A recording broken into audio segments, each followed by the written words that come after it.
Hey guys, this is Annie, and I wanted to talk to you about one more awesome section in Dale Carnegie's How to Win Friends and Influence People.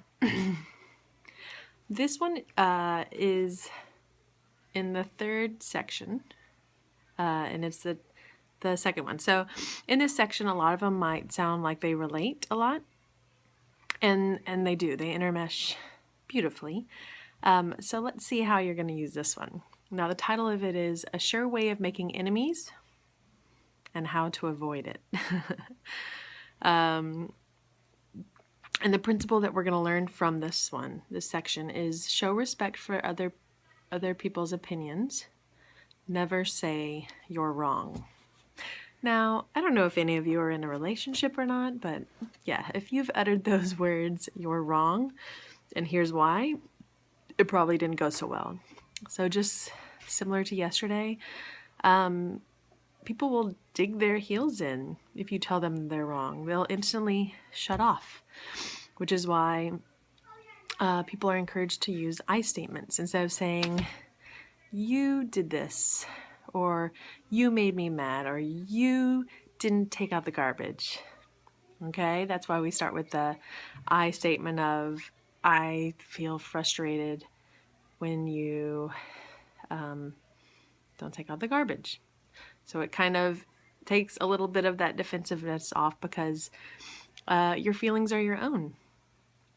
So even though it's the same kind of thing, phrasings, it's all in the phrasing. So telling someone that they're wrong is not going to get you anywhere. Okay, so I love quotes. Galileo said, "You cannot teach a man anything. You can only help him to find it within himself." That makes me think of Alcoholics Anonymous and all these other wonderful programs that are there if and when the person's ready to get help. Okay? You can't force someone to get better if they don't want to, if they're not ready. Same thing with being wrong. You can help guide them and let them see it and figure it out for themselves, but if you just tell them they're wrong, and if you're not sure, you can try it out and see how that goes.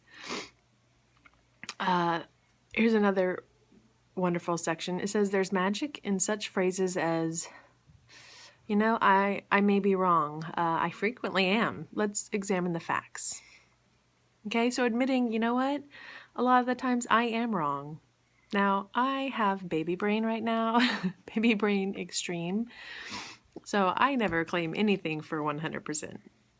I'm always like, I don't know if I said that to the right place or if I responded yet. Let me check. Okay, and that's always a safer way to do it, even if you are 100% sure. Because it lets them know that, I make mistakes too, it's going to happen. And it's not that you're wrong, because sometimes if you use that phrase, you end up being the one that was wrong after all. So it's always best to not put yourself in a 100% sure position. So using that magical phrase, it's gonna stop all arguments, and it's actually going to inspire your opponent to be more fair and open and broad-minded like you were.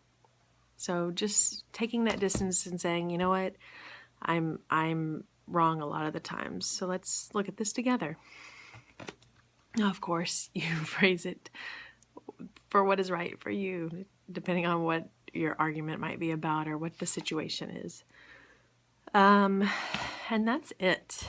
There was too much in this one to share, which is why you should always snag a copy of this book. Like everything in here, even though you might be thinking, well, yeah, I'm not going to tell someone they're wrong. It might not be that phrase. It might be however you decide to word it, but there's so many things in here. Once you get into the meat of it, it's really so deep and so wise, and I encourage all of you to check it out. All right, let me know what you think down in the comments below. And I would love for you to like this video if you can. All right, guys, thank you so much, and I can't wait to let you know about the next amazing chapter. Take care.